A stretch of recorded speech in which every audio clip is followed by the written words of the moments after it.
नमस्कार दोस्तों, मैं रजत तिवारी। आज हम रामेश्वर नगर पार्क में हैं और हम यहाँ पे चर्चा करेंगे कि अभी हमारे देश में क्या माहौल चल रहा है, राजनीतिक स्थितियाँ क्या है और इसमें जो अभी हम मुद्दे जो चल रहे हैं करंट मुद्दों के ऊपर चर्चा करेंगे और इसमें सुधार की बात करेंगे कि राजनीतिक व्यवस्था में सुधार के माध्यम से इन सब चीज़ों को कैसे ठीक किया जा सकता है।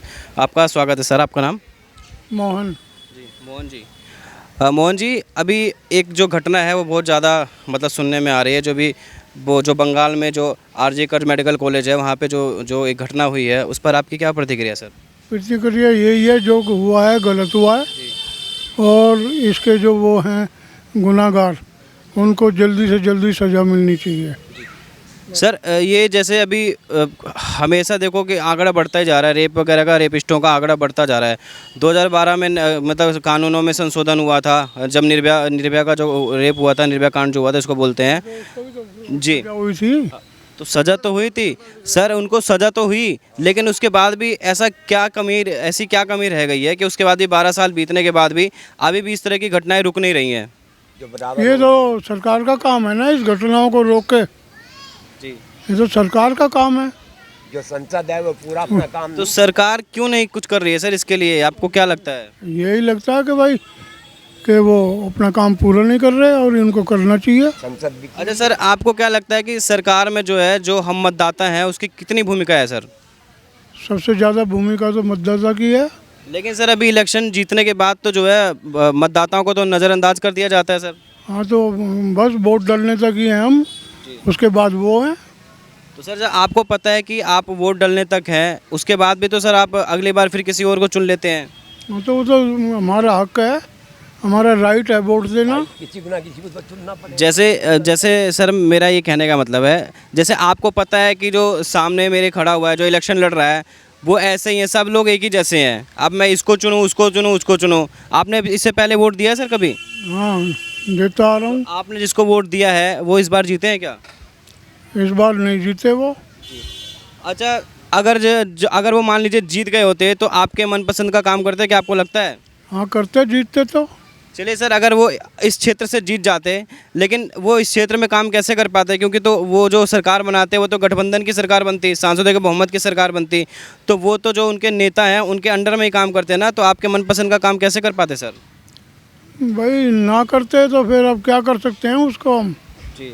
हमारे तो हाथ में कुछ भी नहीं है, बस वोट देनी है कहानी। तो आपको नहीं लगता है कि सर कुछ इस तरह की व्यवस्था आनी चाहिए जिससे जो है मतदाता सशक्त बन पाए? ना, नहीं आएगी। आनी चाहिए आपके हिसाब से सर? आनी चाहिए। अच्छा जैसे भी सर सांसदों के बहुमत से सरकार बनती है, जोड़ तोड़ से सरकार बनती है। सांसदों की बहुमत की जगह सत्ता बहुमत पार्टी है जो मतदाताओं के बहुमत की बात करती है कि जिस पार्टी को सबसे ज़्यादा देश में वोट मिले वो सरकार बनाए।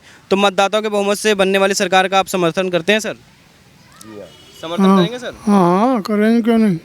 आप बताइए सर, अभी आप कह रहे थे कि हमारे मनपसंद की सरकार मतलब नहीं चुनी जाती है, सर इसके पीछे क्या कारण का है? निशान ही नहीं दिया जा रहा, निशान ही हटा दिया। आपने वोट दिया था सर इस बार? दिया था। आप जब वोट देने जाते हो तो आप क्या सोचकर वोट देते हैं किसी को?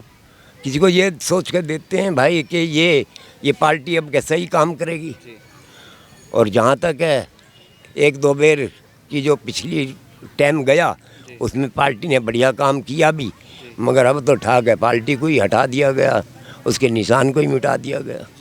तो सर आपने जैसे कई बार वोट दिया होगा, तो आपने जिनको वोट दिया उन्होंने सही काम किया? हाँ, सही काम किया उन्होंने। इस बार आपने जिनको वोट दिया वो जीते हैं? नहीं। अच्छा सर, आपको लगता है कि जो सरकार चुनी जाती है वो आपके वोटों से चुनी जाती है? हाँ, हम सही वे हैं। कैसे सर? आप तो सिर्फ सांसद चुनते हैं ना, सांसद आप चुनते हो। प्रधानमंत्री कौन बनेगा इसको चुनाव तो सांसद करता है ना सांसद सर, करता। उसमें तो आपकी कोई भूमिका नहीं होती सर। कोई भूमिका नहीं। अभी आप थोड़ी देर पहले ये भी कह रहे थे कि सांसदों को खरीद लिया जाता है, एक पार्टी से लड़ता है दूसरी पार्टी के द्वारा खरीद लिया जाता है, तो इस पर आपकी क्या प्रतिक्रिया है सर? ऐसा होना गलत है सर? भाई ये गलत है, गलत है। इसमें आपके हिसाब से सर क्या क्या क्या सुधार हो सकते हैं? सुधार तो भैया कहते हैं कि सच्चाई का है, और जहाँ सच्चाई वहाँ राजनीति कहाँ चलने देते हैं। सच्चाई तो राजनीति चला ही नहीं सकते, गुंडागर्दी ही राजनीति चलाती है। जैसे सर अभी आप गुंडागर्दी की बात कर रहे हैं, तो जो हमारे देश में जब चुनाव होते हैं तो ज़्यादातर तो उन्हीं को उम्मीदवार बनाया जाता है जिनके पास पैसा होता है, पावर होती है, जिनसे लोग डरते हैं। ऐसा क्यों है सर? एक आम आदमी चुनाव लड़ने की सोच सकता है क्या? नहीं, उसके पास ना वो पावर है, ना किसी को मार सकते, जी जी। ना किसी को मरवा सकते, वो नेतागिरी कर ही नहीं सकता। सर जितने दबंगी होते हैं, गुंडे तरह के लोग होते हैं, उनको ज़्यादातर उम्मीदवार क्यों बनाया जाता है सर? कि इससे इनसे जनता डरे, जी। घबराए और वोट हमें मिले। और सर लोकतंत्र में तो ये होता है कि मतदाताओं से सरकार बनती है, तो मतदाता को डराने की क्या ज़रूरत है सर? ज़रूरत नहीं है, मगर घरों पे बच्चों के साथ वार किए जाते हैं, वे चुपचाप ही भैया जहाँ चाहते हैं वहाँ वोट देते हैं। अच्छा सर, एक सत्य बहुमत पार्टी है जो सांसद, अभी जैसे वो सांसदों के बहुमत से सरकार बनती है, सांसदों के बहुमत की जगह उसका ये मानना है कि देश में जिस पार्टी को सबसे ज़्यादा वोट मिले, मतलब सबसे ज़्यादा वोट मिले मतदाताओं, मतलब जिसके मतदाता ज़्यादा वोट प्राप्त करें उसकी सरकार बने, तो इस तरह की पार्टी को आप सर समर्थन करेंगे? क्या समर्थन करें, दिमाग भी काम नहीं करता।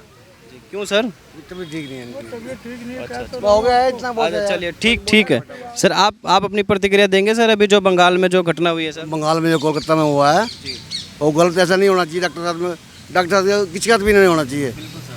अब मैं तो ये कहता हूँ जो शिकारी करता है, जिन्होंने ये काम कर्म कराया है, डॉक्टर की जान ली है, उसका बलात्कार किया है, उन लोगों 1-2 महीने के अंदर ही इंक्वायरी करवा के हाँ इन्होंने किया है उनको। जैसे अभी आपसे चर्चा हो रही थी तो आपने बोला कि 2012 में दामनी का हुआ था, दामनी कांड, उसके बाद भी ना जाने कितने सारे लोगों का रेप हुआ जिन्होंने कहीं पे कुछ मतलब कंप्लेंट नहीं करवाई। कंप्लेंट नहीं करते, ऐसे कई बहुत से केस हैं। तो हुआ कुछ नहीं। तो सर आपके हिसाब से कंप्लेंट क्यों नहीं करते हैं सर? डर के मारे। किस चीज़ का डर सर? वो ये लोग जो रेप करते हैं वो छोटा बहुत आदमी तो करेगा नहीं, या तो सांसद का होगा, या नेता का होगा, या गुंडा बदमाश होगा। तो आप ये कहना चाह रहे हैं कि जो बंगाल में जो रेपिस्ट हैं उनके भी पीछे कोई ना कोई सपोर्ट होगा सर? सपोर्ट बिल्कुल पक्का सपोर्ट है। अच्छा अच्छा। उन लोगों का सपोर्ट है, तभी तो भी पुलिस ने कार्रवाई नहीं की। अगर पुलिस उस टाइम कार्रवाई करती तो वो लोग इतना नहीं भागते। सर पुलिस किससे डरती है सर? पुलिस क्यों नहीं कार्रवाई करती है सर? पुलिस तो जनता के लिए है। भाई ये नेता लोगों की बातें हैं, बड़ी बड़े आदमियों की बातें हैं, ये हम लोग तो क्या कह सकते हैं इसमें। तो सर आपका ये मानते हैं कि अभी जो मौजूदा राजनीतिक व्यवस्था है उसमें जो है जनता मतलब सुरक्षित नहीं है? भाई योगी जी कह रहे हैं और कर भी रहे हैं, जो गुनाहगार हैं उनको तुरंत सजा दी जा रही है। मैंने 2-3 केस देखे हैं अभी पीछे टीवी पर। सर योगी जी तो खाली उत्तर प्रदेश में है ना सर, मैं पूरे भारत की बात करें, पूरे भारत के लोग सुरक्षित हैं क्या? हम तो अपने घर का ठेका नहीं ले सकते यार, पूरे भारत का ठेका तो कहाँ लेंगे हम, समझ रहे हो मेरी बात। तो सर मतलब आप कहना चाहते हैं कि सरकार को जो है इसमें उचित कदम उठाने की जरूरत है, मजबूर। हाँ, मैंने बताया ना, जो भी गुनाहगार है 1-2 महीने में इंक्वायरी करवा के उसको सख्त से सख्त सजा मिलनी चाहिए। सर हमारे यहाँ तो ऐसे केस चलते हैं, 30 40 साल के बाद फैसले आते हैं सर, ऐसे बहुत सारे केस हैं। तो उसके से क्या फ़ायदा, वो तो दबा दिया, जी वो तो पैसे देकर या दबाव में आकर नेता लोग वो तो दबा देते हैं जी सर। और नहीं उभर पाते। 40 साल के बाद 40 साल के बाद क्या होगा। ठीक है सर, हमसे जुड़ने के लिए आपका बहुत बहुत धन्यवाद सर।